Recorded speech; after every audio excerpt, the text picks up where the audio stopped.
Papasok si Ella sa tindahan ni Aling Rosa.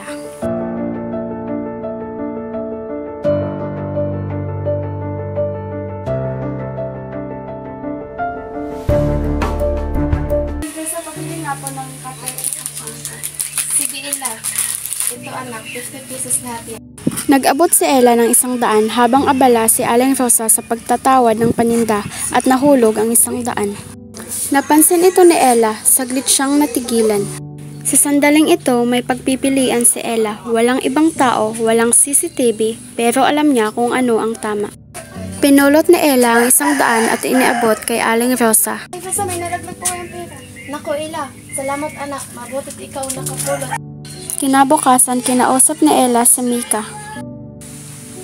Grabe ka, ako yung kinuha ko na. Isang bagong cellphone na yun Pero di naman sa ganun, Mika. Di naman kailangan may makakita bago ako gumawa ng mabuti. Pero di ka naman nagkapera. Sayang, no? Di sayang ang paggawa ng tama.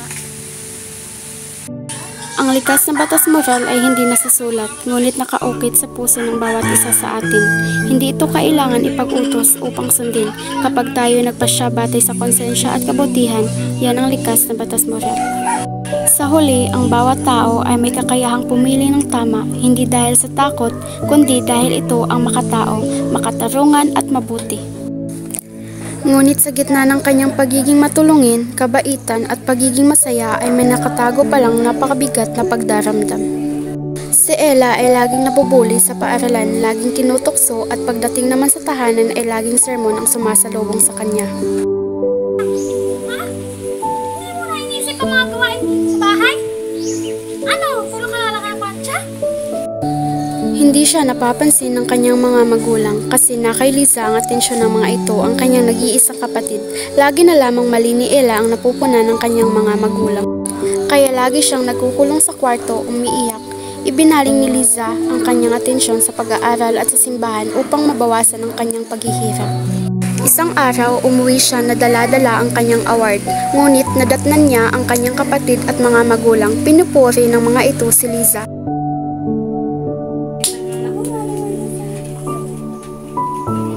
Bumagsak ang mundo ni Ella nang makita ito. Tumakbo siya patungo sa kanyang kwarto na tumutulo ang kanyang luha. Umiyak siya ng umiyak at napatanong kung, bakit ganito? Ano bang mali sa akin? Bakit di nila ako napapansin? Bakit sa lahat ng bagay na ginagawa ko ay walang nakakakita?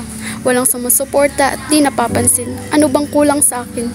Pinagbubutihan ko naman sa lahat ng pagkakataon, ngunit bakit ganito ang ganti? Bakit ang sama ng Diyos sa akin? Bakit hinahayaan na mangyari to? Totoo ba talaga na may Diyos? Kung gayon, bakit niya ako pinabayaan?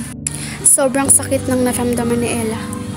Kaya naisip niyang kitilin ang kanyang buhay. Ngunit siya ay nabigo. Gumising siya na nasa hospital na at una niyang nasilayan ang kanyang mga magulang at kapatid na umiiyak at humingi ng tawad sa kanya. Anak, okay ka na ba? Patawarin mo kami ng tatay mo at ang kapatid mo sa ugawa namin. Ate, I'm sorry kung naging selfish ako. Tawarin mo kami anak kung sobrang sama namin sa iyo.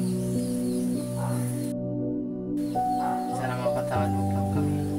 At sa gitna ng poot at galit ay pinatawad ni Ella ang kanyang mga magulang at kapatid.